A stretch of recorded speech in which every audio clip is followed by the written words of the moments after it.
Bigfoot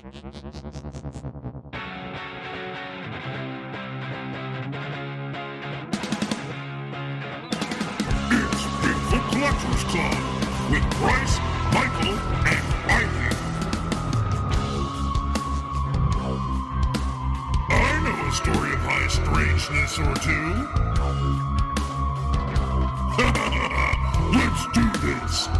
Well, hey everybody, welcome back to Bigfoot Collectors Club, the show where we talk to amazing guests about their personal paranormal history and share stories of high strangeness.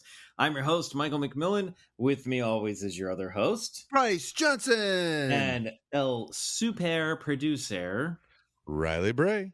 We're talking about adulting before the microphone goes. Super not fun stuff. Adulting sucks. Responsibilities around tax season, guys. If you could you join the Patreon? It would really help. I think I turned to my wife today. I was like, life is hard, huh? Yeah, it is. It's just like, yeah. It's relentless. Can we talk about it for a minute? Man. Oh my God. The other thing I've been doing as an adult is I'm in the middle of a post-COVID ? Spring cleaning. Oh, and I have binders full of old documents that I don't need anymore. They're all nicely organized. I thought you were going to say binders full of masks, like different masks you've worn. Yes, I remember that day. Different faces. So I've been shredding all these documents, and it's spraying a fine white pasty dust all over everything in my office. Nice, and I'm good. Pretty sure I'm signing up for cancer in the future. It's not good. My girlfriend walked in here last night. She's like, ugh. She's like, you need to be wearing goggles. It's going to get in your eyes. I was like, this is like when I get to a hotel room, I'm like, this is how I want to live my life. There's empty drawers. Maybe there's one thing on the desk. It's just like this minimalistic existence. Yes. And everything goes away in a spot. It's just like it's like a fresh start, like a spring cleaning. That's one of the things I love about hotels is that temporary escape. I was like, all that's here is me and my suitcase. Right, totally. Nothing else matters until I get home, and then everything matters again. just clean drawers, bed bugs, and cum stains that you can't see with the naked eye. Hotel life. I'll take it. I'll take it. I'll take the cum stains over the IRS notices for sure, any day. Speaking of living in a hotel, this is actually a great segue. Bryce, we got a few more messages. I know you pretty much committed last week, but we got a few more emails titled "Why Bryce Should Peek at Twin Peaks." Do you want to hear them? Yeah, let's hear it. Let's hear what the fans have to say. Well, this one is from Chris W. Okay. Number one. What, Chris? What? We have a numbered list, so get ready. Number one, high strangeness. Like that. It's full of it. Number two, the Pacific Northwest. Check. Beautiful, spooky place. Number three, David Lynch, one of the greatest directors of all time. Number four, Special Agent Dale Cooper. He loves coffee. Greatest. I love coffee. Damn fine cup of coffee. Number five, that soothing intro. Oh God, that intro. I can't tell you what an influence the music of Twin Peaks is on the music of BCC. That makes so much sense. Oh yeah. Number six, following that thought, that score. Oh, so good. Number seven, it's got all the things. Okay. Yeah. Which is true. Number eight, near and dear to my heart, Audrey Horne. Oh, yes. Just now, is that Laura Palmer, the Audrey Horne? No. Laura. Audrey Horne is because Laura Palmer, Sherilyn Finn. Oh, okay, yes. Okay. Audrey Horne is the character name. Right. Gotcha. A complex beauty and an incredible character. Number nine, Michael will finally stop. Now they don't know Michael. Wait a minute. Chris, Can't you don't stop, know won't Michael. Who are you? Who is this for? Is this for you, Chris, or is this for Bryce?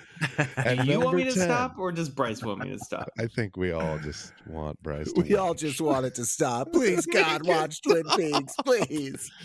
Number 10, Bryce. It only gets better. Okay. Copy that. I agree. Strong list. Well, so Bryce, it is an L-Files episode this week.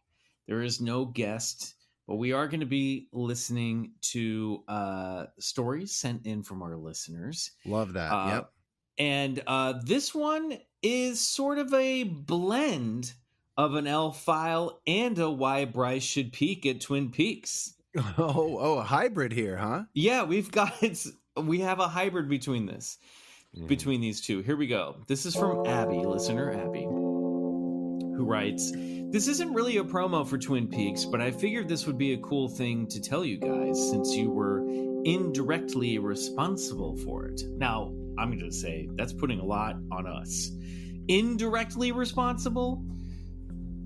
We'll see. Okay, so she goes on to say, "My sister booked a meeting with Adela Levine, medium and friend of the show, after I discovered her on your podcast. And Adela told my sister that she could see her living on the West Coast by the end of 2021. Washington State, specifically. My sister had been living at home with my parents in Utah after a bad divorce and having a daughter, so that prospect seemed pretty daunting or even impossible when she heard it last summer. She figured she'd start checking online job boards to see if anything came up in that area of the country, and she ended up finding an open position for her exact career, a spa manager, at the Salish Lodge, which is the hotel at the edge of the Snoqualmie Falls where they filmed Twin Peaks." What?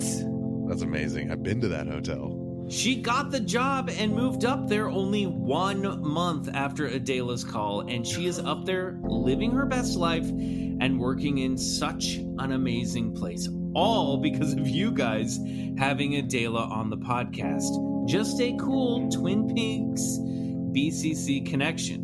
Wow. And then in all caps she writes, "Watch Twin Peaks, Bryce." Lowercase. "Your podcast is out there manifesting magic with it, whether you watch it or not." Abby. Love that, Abby. That's incredible. I love your letter. Thank you so much for writing. That's incredible. Pretty Really great, right? is. What a dream job too, man. That's cool. I'm blown away by this. I mean, we know it. Adela knows her shit, man. She is not messing around. I remember when we all had our first reading with Adela, our jaws were all hit the floor. Pretty incredible talent she has. But I love this. I love this letter. I love that your sister is living her best life with her daughter in Washington. That just makes me so pleased that this show had a little maybe something to do with it. Look at that. Well, here's what I'm saying. I'm calling it executive decision. Next week, we will be reviewing and discussing the pilot of Twin Peaks right here on Bigfoot Collectors Club. I can commit to that. It's a go. So here's what you got to do, listeners. You can watch the pilot on Paramount Plus or Amazon Prime with subscription. Also, it's available to stream, rent, a lot of other places. Here's the confusing part. You got to start with the pilot, which is called Northwest Passage. Episode 1 is actually the second episode of the series. Does that make sense? So there's the pilot, and then there's like episodes 1 through 6 of the first season. Gotcha. The pilot kind of, and in fact in Europe, and we'll get into this. I'm going to get into some Twin Peaks history. I got to do some research this week, okay? It actually was cut together as its own movie for like European markets. So watch the pilot of Twin Peaks, aka Northwest Passage, and we're going to be reviewing it. I think we have a very fun guest lined up to talk about us. They may have their own Twin Peaks connection. Oh, is it David Lynch? You blew it. You blew the big surprise. Could you imagine? I wouldn't even be able to guess. I think right I know now. what it is. God, I don't know well, if I can handle that. No spoilers for now. People just have to be surprised. Yeah. So we're going to be doing that next week to kick off the month of April. And again, 2022, it's the year of fulfillment. We're making these things happen. Okay, we're delivering. Cool. Speaking of things happen, slight delay in the merch announcement. Reasons beyond our control. Everything's okay. Everything's coming down the pipeline.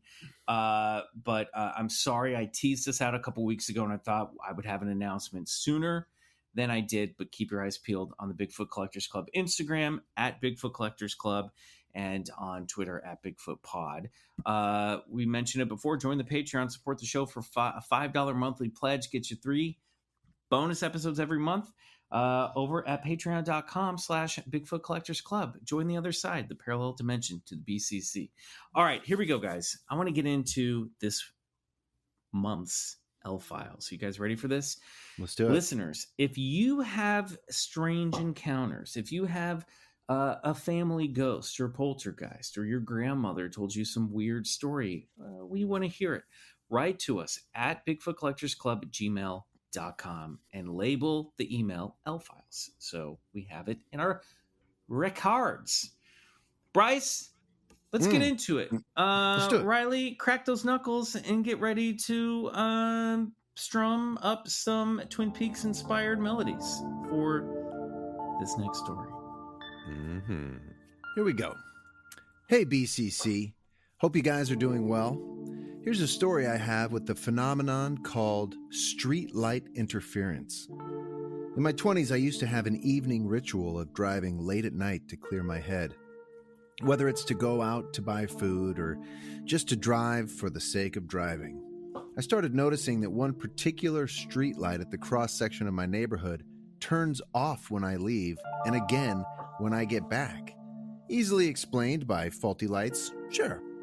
So I started playing a game with myself, and like the nerd I am, I would raise my index finger, thumb as a trigger, and pretend to shoot the streetlight whenever I passed it. Sound effects included, of course. Since I knew the timing, I felt telekinetic. I got into the habit of doing that every time I passed it, and to humor myself, I thought I would do a double shot and also shoot the one across the street. Hey, it worked.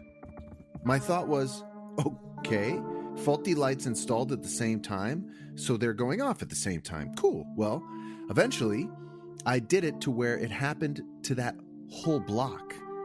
I still thought the same thing, that they must have been installed at the same time, but here's where it gets interesting.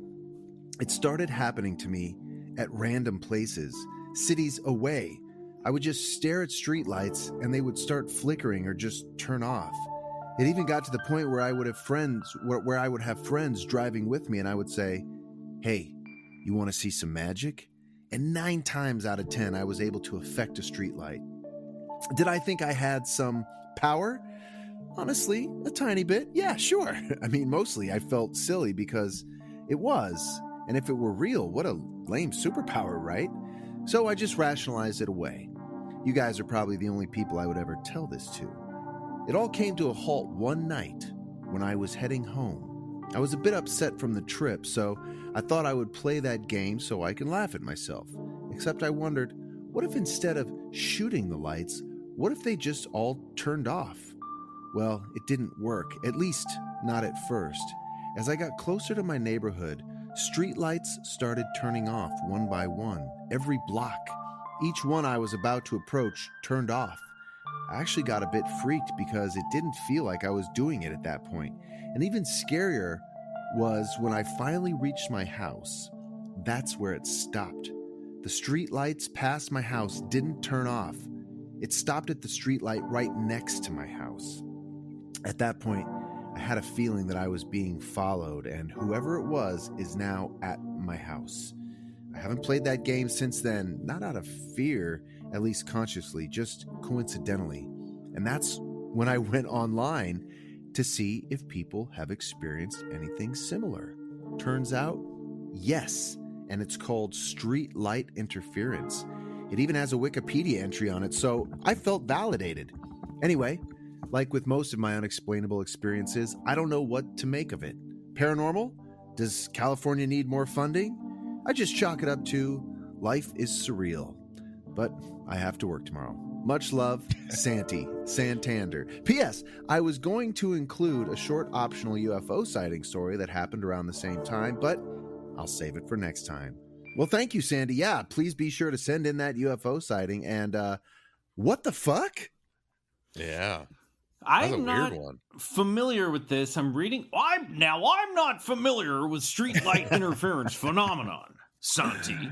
But I'm looking at the Wikipedia. It says it's a high voltage syndrome, sometimes called.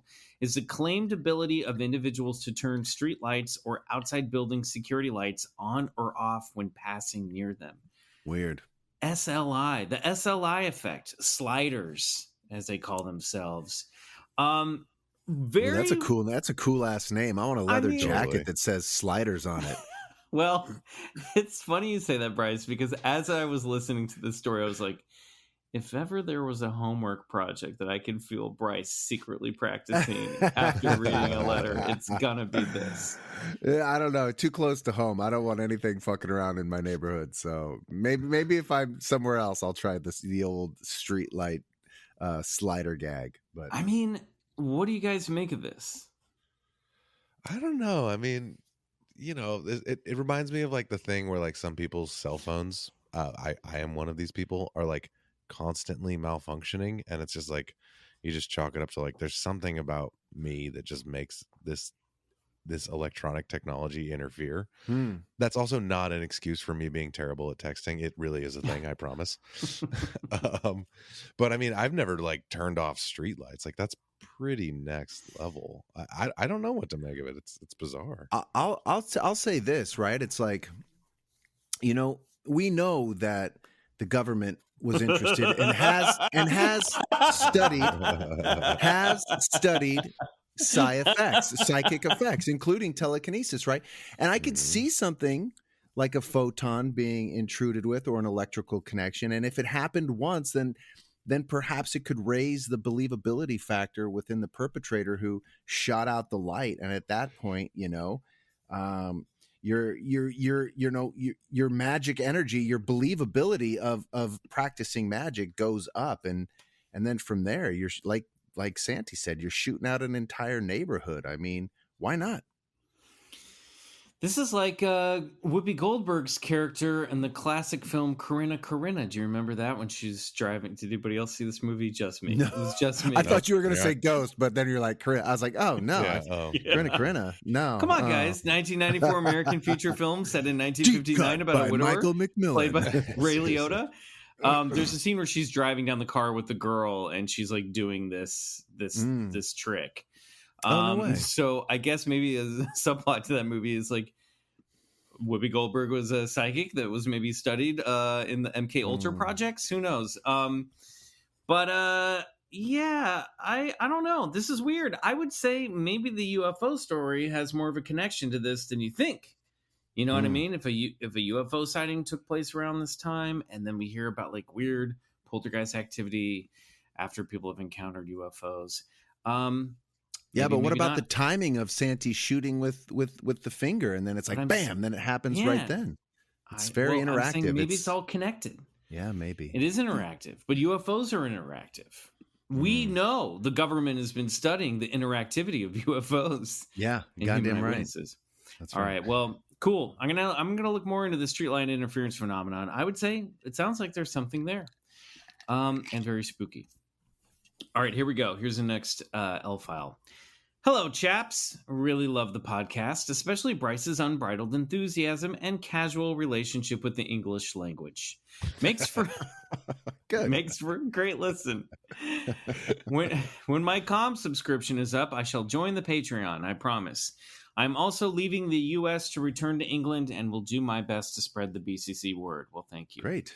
Nice. Anyway, I have a few possible L files for you. Feel free to pick and choose or completely ignore it. Well, excuse me, sir, but we'll make the call on our own. Thank you. We call the shots around here. It's our show.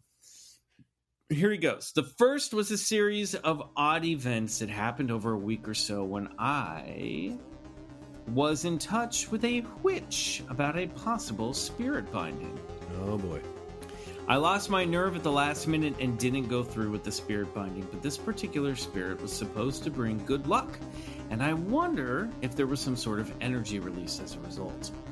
Firstly, I had lost my green card after a stressful trip to Savannah, and knowing what a massive Balash? Did anyone got eyes on this? Ache. It's Bellyache? Oh. That's got to be a weird autocorrect. Okay. Yeah. I was like, Balak? Balak? Balak. Balak. Raiders, anybody? Okay.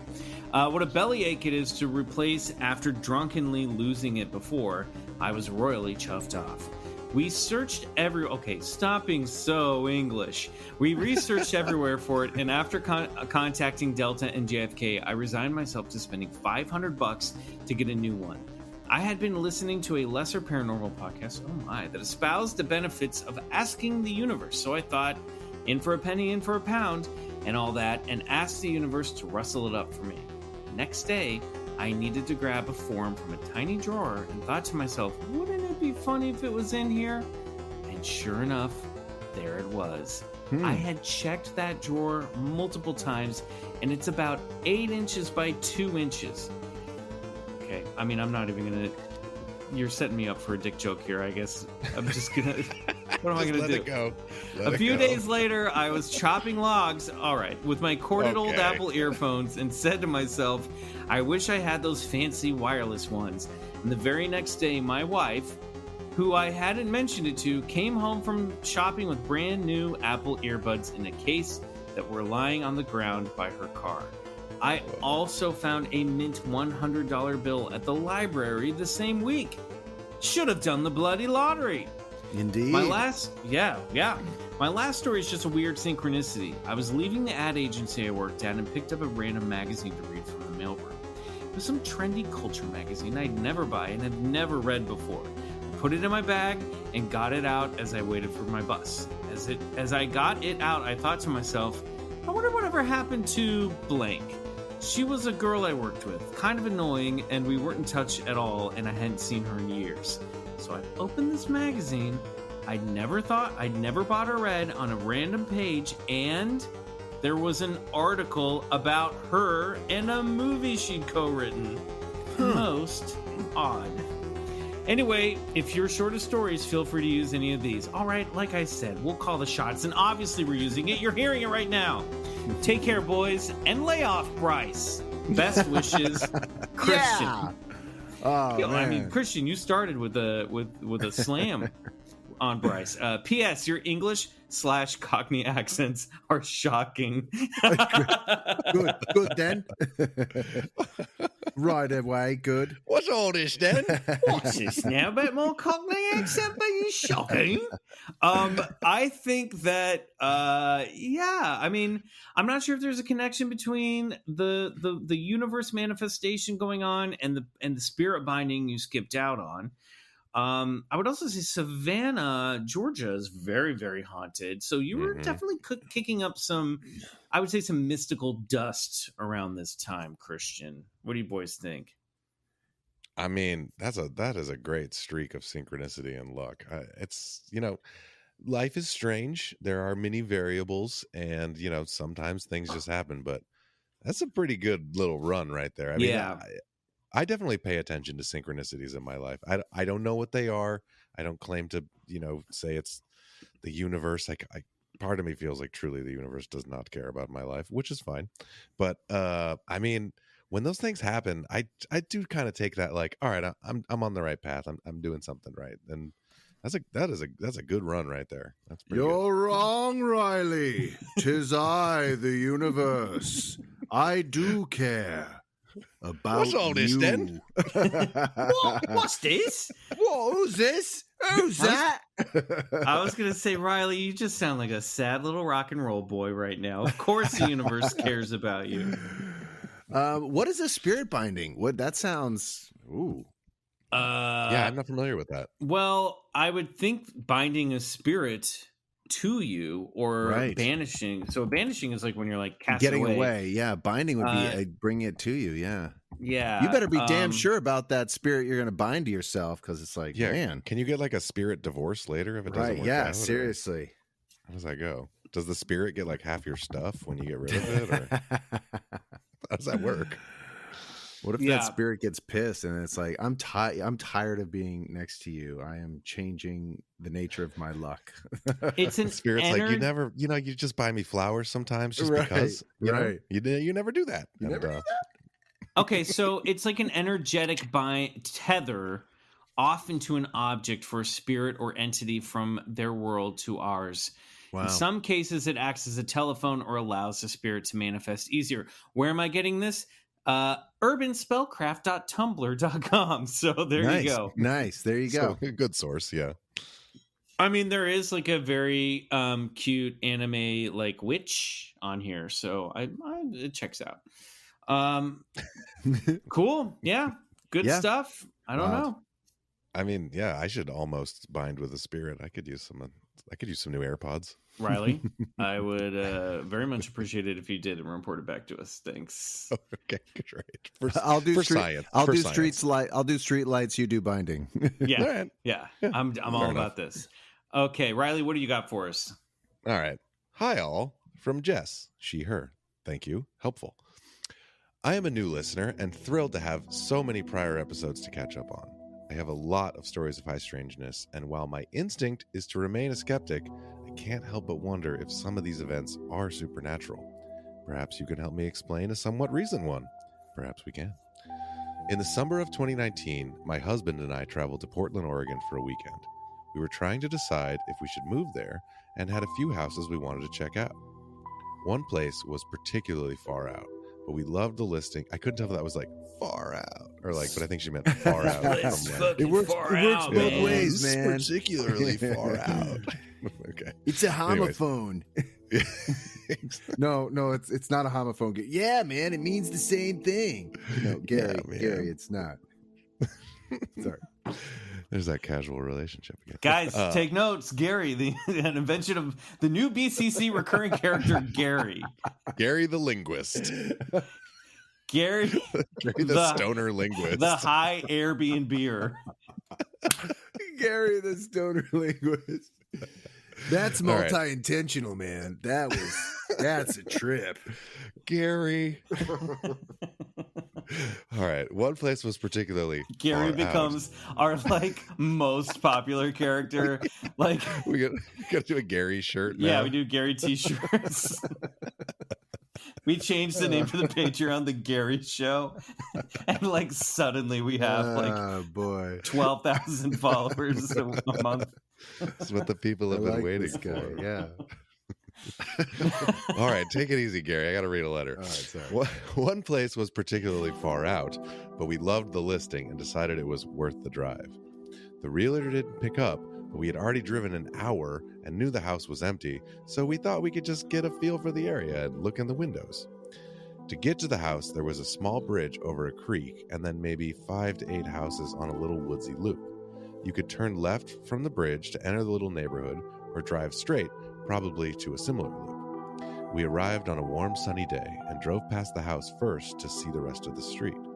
The house was in the very middle of the loop, and we felt awkward driving around twice because several neighbors were out in their yards gardening or sitting on their front porches. It was so quiet. A car driving past was an obvious disturbance, and everyone stopped to look at us. We got out and walked around. You're being paranoid, man. Yeah, totally. Nobody cares. We got out and walked around the house. I feel like we were even kind of whispering to each other because we felt awkward that all the neighbors could hear us.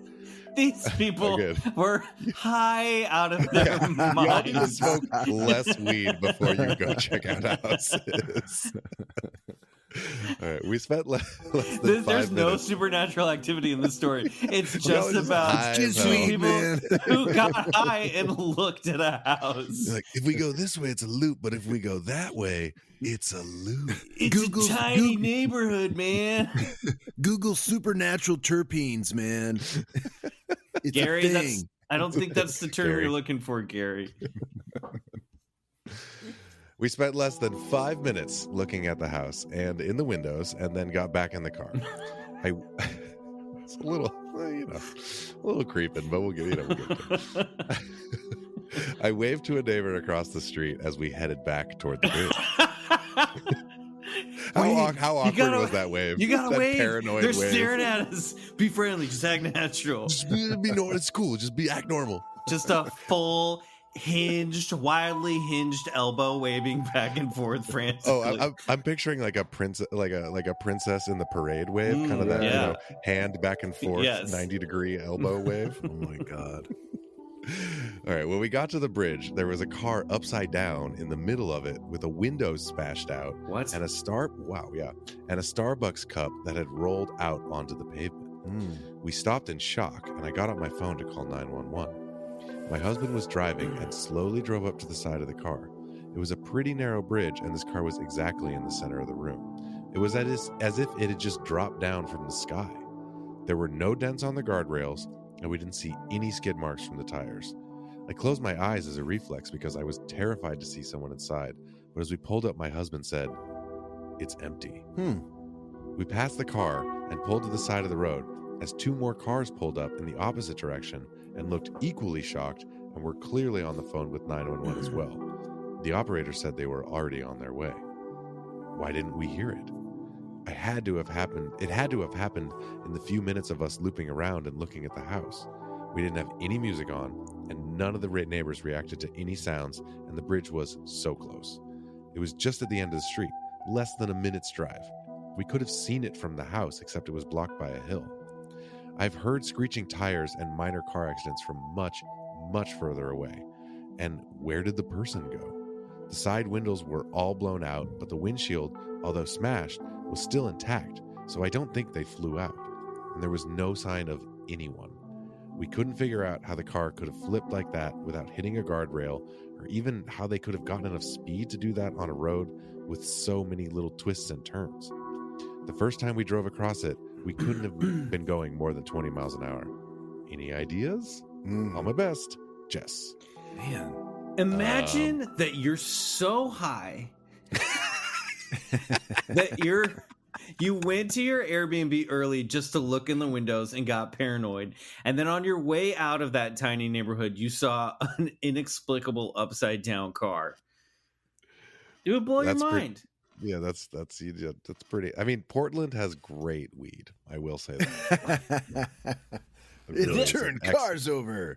Excellent weed town. I don't know. It sounds like some sort of like that's like the Mandela effect kind of thing. You switched over into another reality while you were out on that loop or something. Oh, interesting. Right. Yeah, I wonder if like, is it possible that car was like being towed and it just like fell off a truck somehow? You know what I mean? But they would have heard that.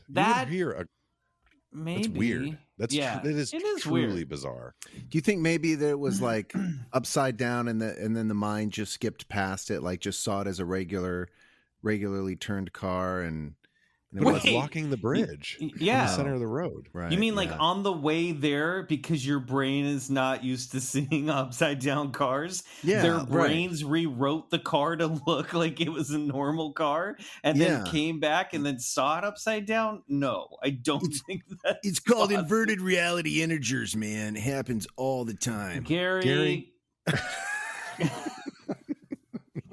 Gary, we've talked about this. It's not a phrase. People don't use that. Sure they do, man. All over the place. We know, look, ever since you heard about street light interference, you've been coming up with these terms. I was in Santa Cruz last weekend and every other car was upside down. It was a trip. I'm sure they were, Gary. I'm sure they were. I don't know. It's weird. My guess is that the car was already damaged. It was connected. It was on the bed of a truck or being towed and somehow got loose and the truck drove off. That's my theory and I'm sticking to it. Maybe the neighbors, like they did see them and they were like, they didn't want them in there. They were like, no new neighbors. And so it's all an elaborate plan Yeah. by the neighbors to keep anyone from buying that house. Yeah. Or the neighbors were just trying to fuck with them because they were so high. So they got out the smashed truck and their smashed car and they put it You in. know you guys want to do the smashed car bit? They're you know what so fits high. this? Look at them. Let's freak them out. I mean, simulation theory, right? This fits the same thing Yeah. as the street light interference, right? Sometimes there's just a glitch in the matrix, man. And sometimes, a car just out of nowhere gets placed upside down. It's just weird, right? Like it shouldn't have been there. It's not supposed to be there, but there it is. I don't know. I feel like the police figured out what happened, and I'd like to know. Wow. Yeah. It's a great story, though. Great story. I like it. Great Well told. story. The birth of Gary. We appreciate it. Yeah, you birthed Gary. We're gonna take a quick break. When we come back, we have more L Files from you crazy, crazy listeners.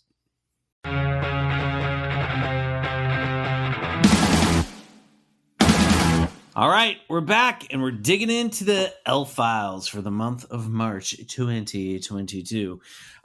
Here's one called Extraterrestrial or Ghost. You decide.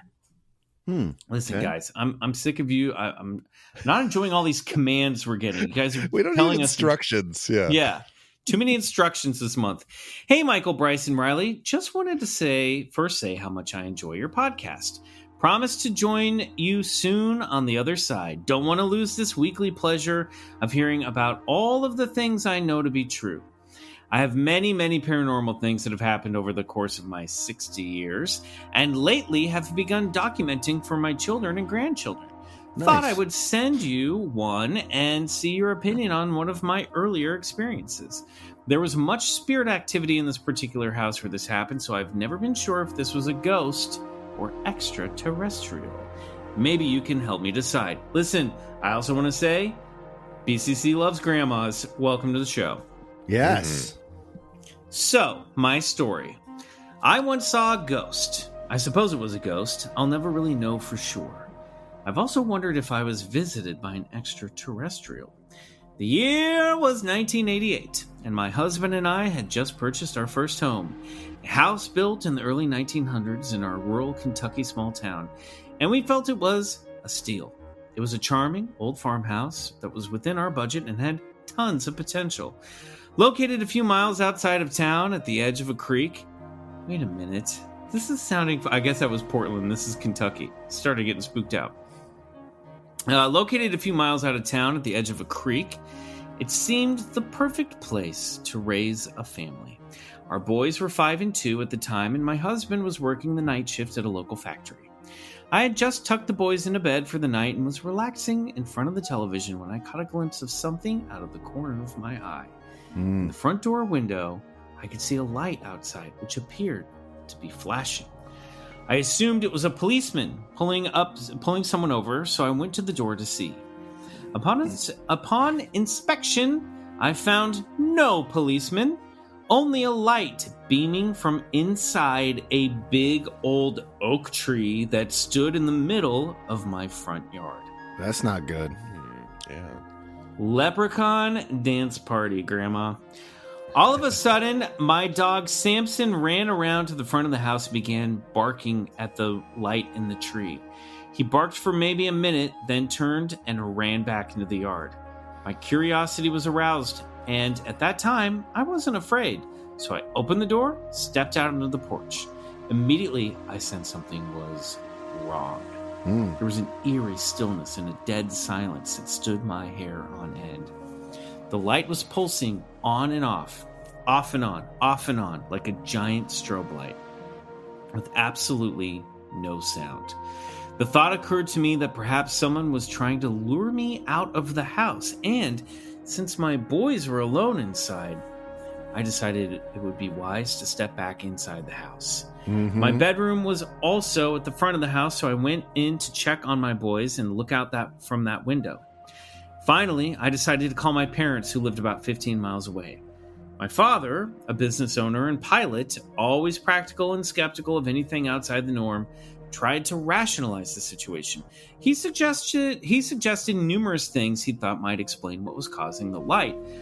But I kept insisting. I would love to have listened in on that conversation. That would have been It's a raccoon with a random flashlight. Have you checked the kerosene in your shed? Because sometimes these things do go up in flames.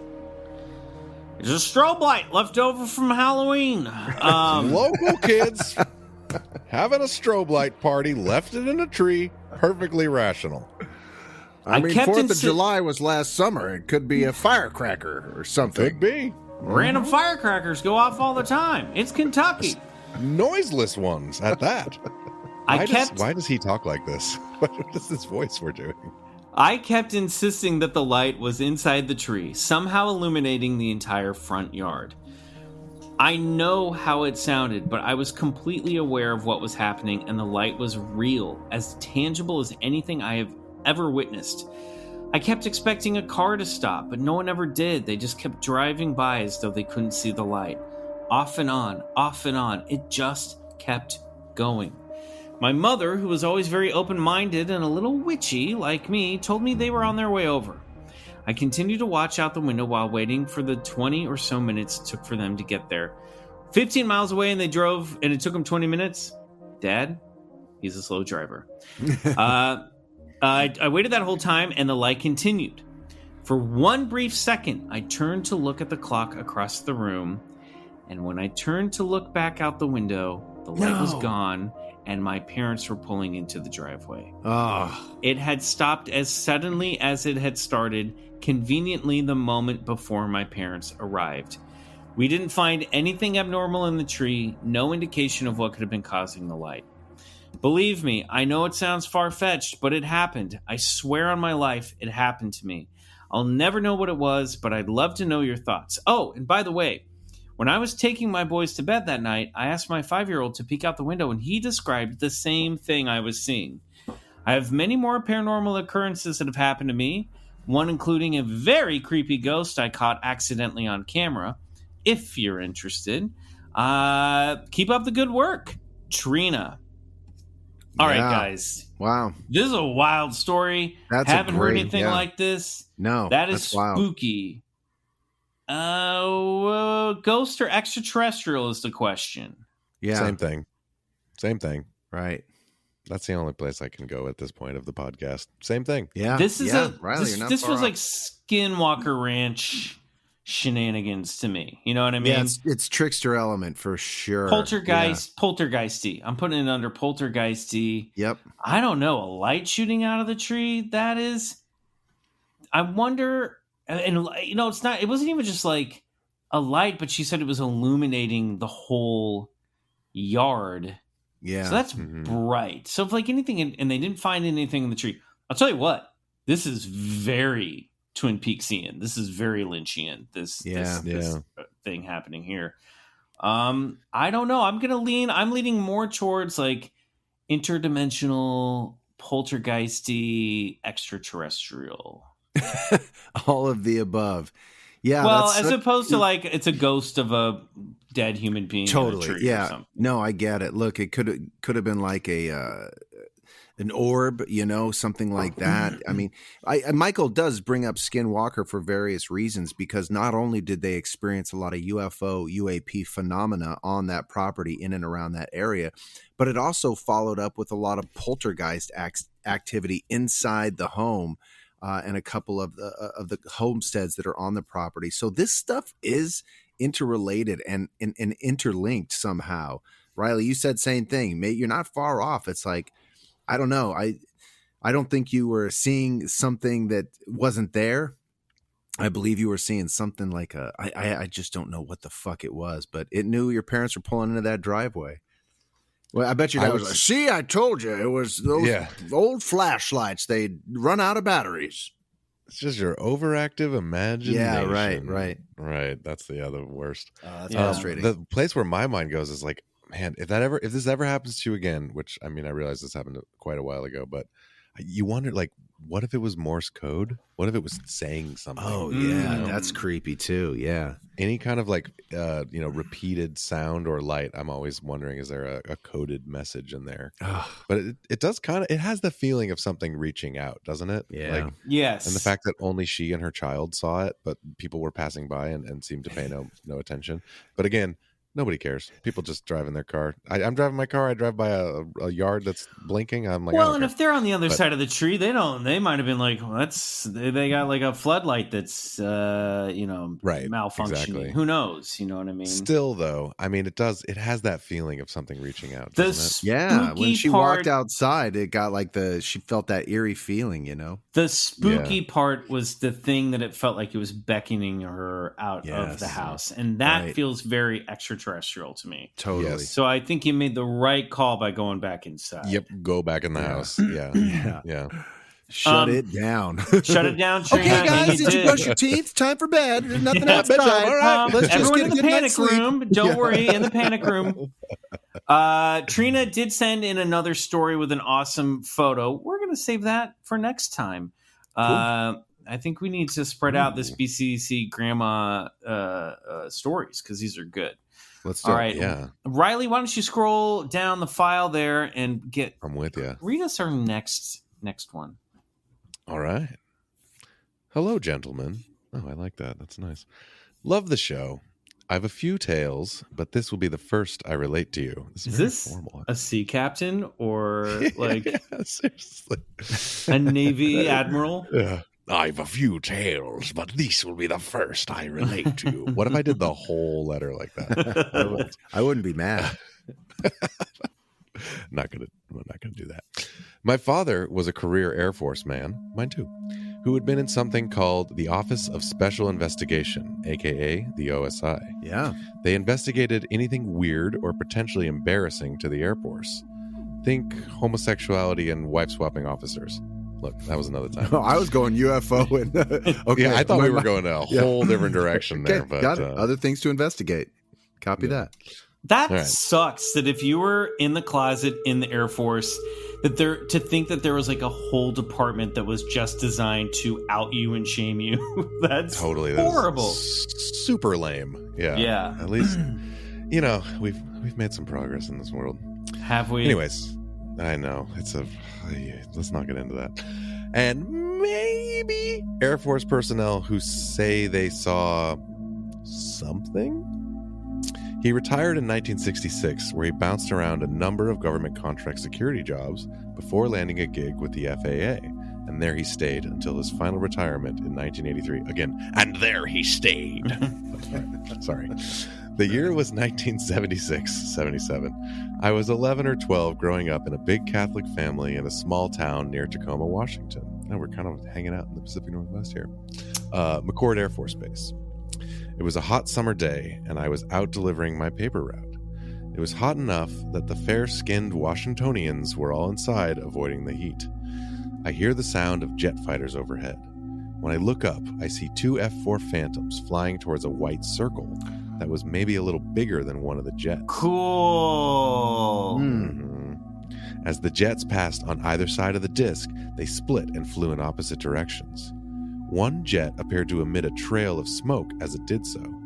The white disc went up and away very rapidly and disappeared from my sight, leaving me standing there with my eyes and mouth wide open. When I got home, I went straight to my dad, the Air Force aviation security guy, we remember, and told him what I saw. My dad was old school and not to be messed with.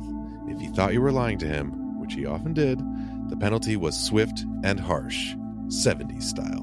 We all know what that means. I didn't have much incentive other than my sheer excitement to tell him what I'd seen. When I was done, he just looked and looked and looked at me, like he was looking for tells that I was lying to him. He finally said, "You shouldn't be lying about things like that. And you probably shouldn't tell anyone else." Sternly giving me the eye as he finished shaving before going to a church men's group meeting. Jeez, this is an intense dad. I can still smell the aftershave. English leather. Yeah. Yeah. You guys are 70s children. You know about this, right? My dad was a brute man. A brute man? Yeah, you brute. You don't know brute? Come on. My dad was Old Spice. My dad. What if I was like, my dad was Drakkar Noir? Gucci I don't know what bamboo. my dad was, actually. He smoked so many cigarettes, that's all you could smell on him. He smelled I'm a like tobacco man, goddammit. he smelled like Cools. My dad smoked fucking Cools menthol. He smelled like Cools and screwdrivers, afternoon screwdrivers. That's what my dad smelled like. That's the smell of a 70s dad right there. Yeah, that is awesome. That is a man in the I'd middle wear of a that midlife cologne. crisis in the 1980s. That's a what that cologne is. I would wear. Cools and screwdrivers. All right. Over the years, as an adult, I'd mention that story to him and ask about his time in the Air Force. He'd just say there was a lot he couldn't talk about, with a knowing, faraway look in his eye. About the jets.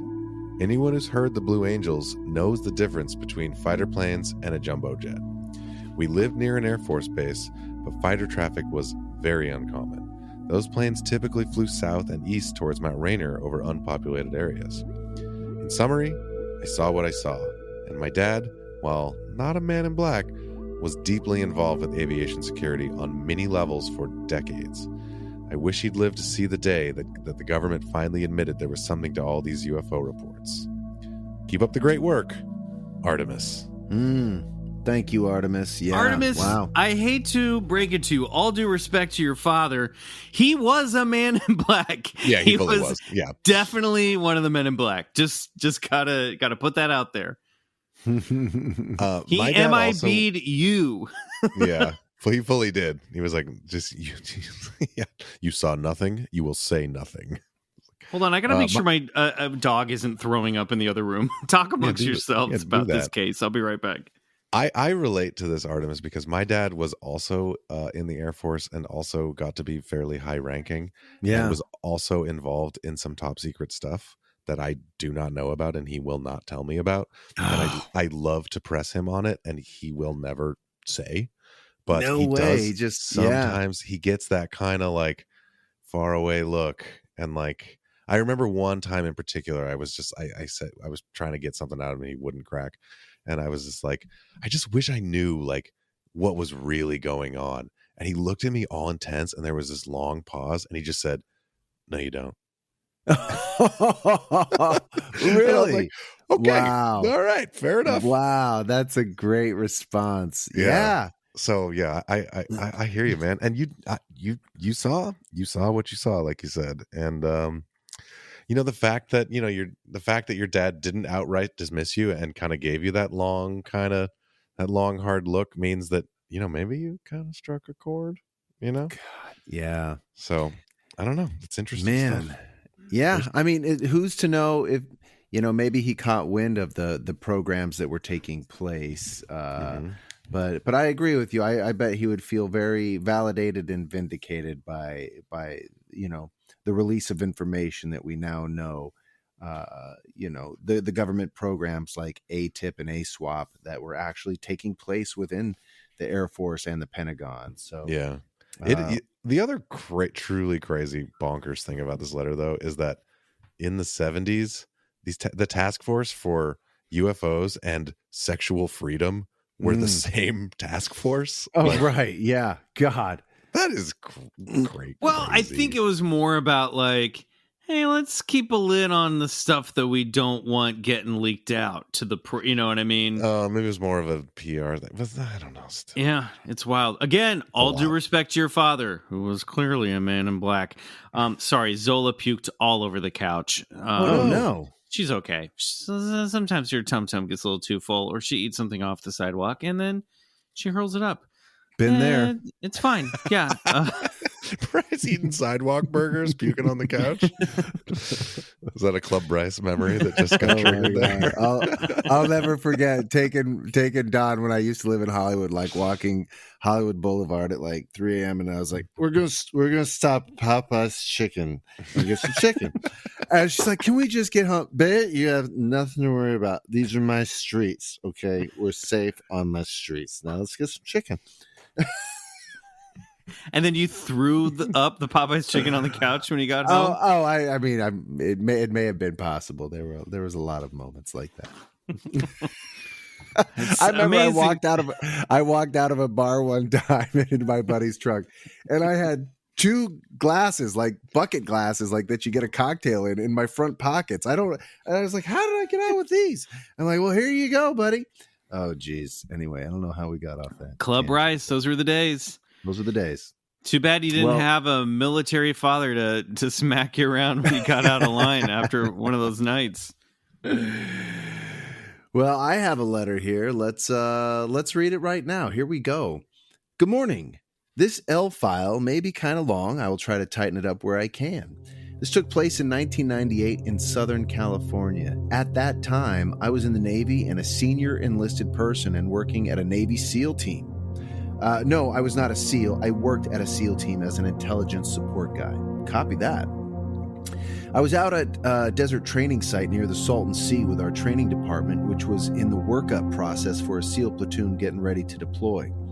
A few hours before the platoon left for their 3 to 4 day field exercise, I was awake, as I occasionally have a touch of insomnia, and roaming around the ops tent. I see in the corner of the platoon space a butcher paper board, about 24 inches by 30 inches or so. On the board was this odd cartoon drawing of this typical gray with a text bubble saying something about helping the platoon while they are in the field. And it mentions the name of one of the platoon guys. This particular guy worked for me for a few months earlier that year, so I knew the kid. The platoon was getting a few hours of sleep after the mission pre-brief, and then they left for their field exercise. After they returned and debriefed and cleaned up, a few days later, I asked the kid about the oddball cartoon in the ops tent a few nights before. Full disclosure, it was not a secret at work that I was the UFO guy. I made no secret that I would occasionally visit Rachel, Nevada, or ask folks about UFO experiences, etc. So folks knew I was interested in the topic. Rachel, Nevada, the small town near Area 51. That's right. Wondering. So back home to the of kid's the little story. alien, where I had Home of the little grays. few romantic encounters of my own. Oh, I love Michael Snorri. Okay, here we go. Back to the kid's story. Back in 95, let's just say that night I was saved more than just by the light. George, take it easy, buddy. Back in 95, he had graduated from his Navy Intel School and been posted to the Joint Analysis Center, JAC, Molesworth, UK. It's an RAF Molesworth, which was a joint UK-US base at that time. It's located a bit north and east of London. Soon after he arrived, the buildings underwent some major renovations, which included moving a lot of the day workers to either second or third shifts. His group was moved to the third shift, midnight to 8 a.m. One night, they were driving to work from the little British village they lived in. He described it as the typical English countryside you see in movies. Quiet streets, bicycles, sheep, rolling green fields, hedgerows, etc. To get to work, they would have to make an odd angled turn and cross the A14, their version of an interstate highway. Now, I have attached a Google Earth screen grab of the turn as near as I can figure all these years later. Orange arrow. He's driving. So there's a photo we have, listeners, yes. And if I'm not exposing some form of government secret, I'll put it up in the Instagram. Now, he's driving with 3 other young guys in the car. He owned an old Subaru that had been used for a long time as a turnover car between people coming and going at the base. One of the previous owners had clear taped a large wristwatch in the dashboard clock spot, as the clock had long ago stopped working. Anyway, they're pulling up to the spot where they would cross the A14. He sees a really bright light coming in over the tall hedgerow at the stop sign and thinks it's one of the many large lorries or trucks that are on the highway. He stops. He said what seemed like a second later, they were across the highway and making the other turn on the way to the base. He did not remember the large lorry or crossing the highway. He asked the 3 other guys about it. Nothing. They go back to talking about beer, babes, sports. The next morning, they finish their shift and meet back at the car to go home. As they are starting off, he notices that the wristwatch on the dashboard is 2 hours ahead of his watch. He asks the other guys what time they have. 2 hours behind the wristwatch, the same as his watch. He didn't say anything else, but had wondered a lot about what happened that night before. I asked him if he had considered being regressed. Oh yeah. He was adamant and said no. He said that not long after that, his life had clicked. He was promoted. He was accepted to Bud School for the SEALs, made it through successfully, and met a wonderful young lady and got married. He did not want to jinx anything. Signed, K. Wow. Yeah, that's crazy. Listener, I didn't put your full name because I felt like I would get in trouble. This story was so top secret. Yeah, it's great. Shout out to the work you do and to the SEALs. Amazing stuff. Yeah, dude, sounds like, I mean, geez, that's the classic get, isn't it? You right? You see a light, you don't remember it, and the next thing you know, you're somewhere else, you missing time. I mean, do I have to spell it out for you? Why would the watch be ahead of their watches? Wouldn't the watch, even if they were missing time, did the watch freeze, or did they go into the future? There's that relative time thing, right? If you're traveling at a faster speed than time. So did the whole car go to outer space? Or some sort of dimensional shift, or who knows? Who knows? Exactly. It could be a total dimensional shift or reality alter. Who knows how these? So they went into another dimension, spent 2 hours there, and then were brought back almost instantaneously. Possible. That's like the Jacob Jacobson story. That's like the Rip Van Winkle thing, where you spend more time in the fairy. This sounds like fairy shit. Yeah. Right? Because it's when you go to when you go to the fairy realm, you're like, oh, just a few moments passed, but it's like time moves differently there. Right. They were in London in a typical English countryside, so I'm calling Faye shenanigans on this one. Man, what's the difference? What's the difference between interdimensional entities, extraterrestrial visitors, Faye that control space-time? It's all so fucking weird, man. Great story, though, Kate. Thanks for sending that in. Yeah, awesome stuff. All right, everybody, that wraps up another batch of L-Files. Remember, if you got a story, please send it to BigfootCollectorsClub@gmail.com. Give us a cool little title, or just call it L-Files, and we'll make sure that we put it in the file cabinet with the rest of these stories of high strangeness. Boys, before we say goodbye this week, do you have anything to plug? Same old stuff. Expedition Bigfoot Season 3 out on Sunday nights, 10/9 Central. Be there. Travel Channel Discovery Plus. Yes, and if you're wondering why aren't you talking about Bigfoot or Expedition Bigfoot, Bryce's very popular Bigfoot show, we're just doing it over on the other side.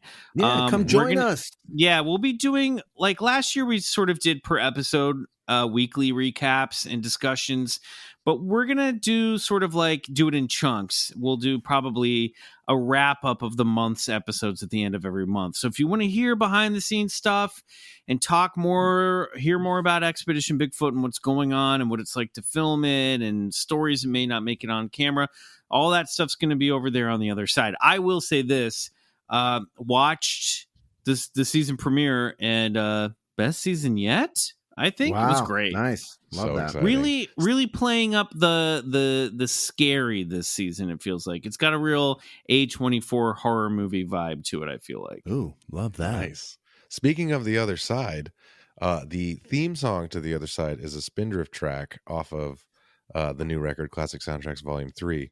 We just released a music video for that song in which we battle an alien threat. What? So you should check it out. We shoot lightning bolts out of our guitars. It's a bunch of it's set in kind of like 50s style, like Hollywood. It's a really fun video directed by a longtime friend of the band, Carlos Rossi, who also does all of our album art, and he did the inserts for the record.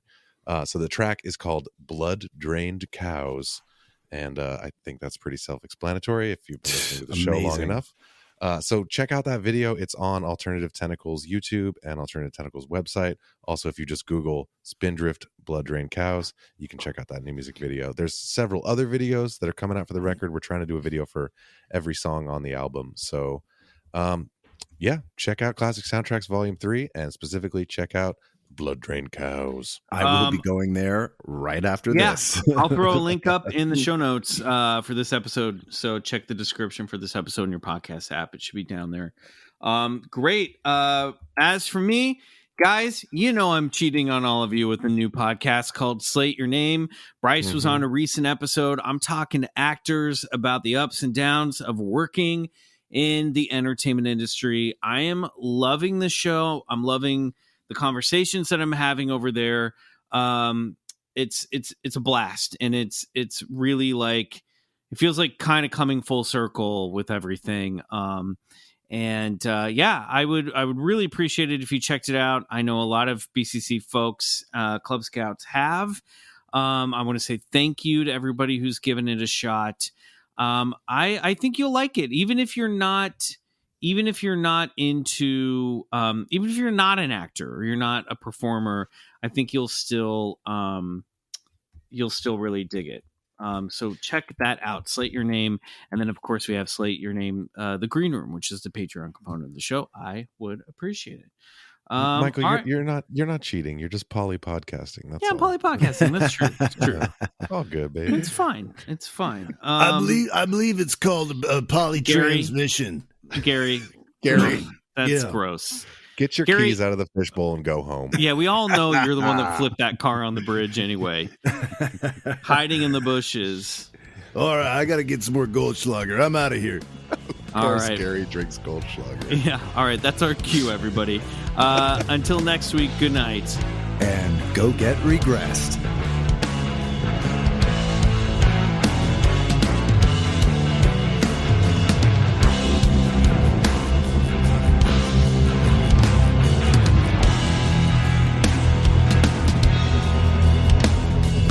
Bigfoot Collectors Club is produced by Riley Bray and Michael McMillan and scored and engineered by Riley Bray.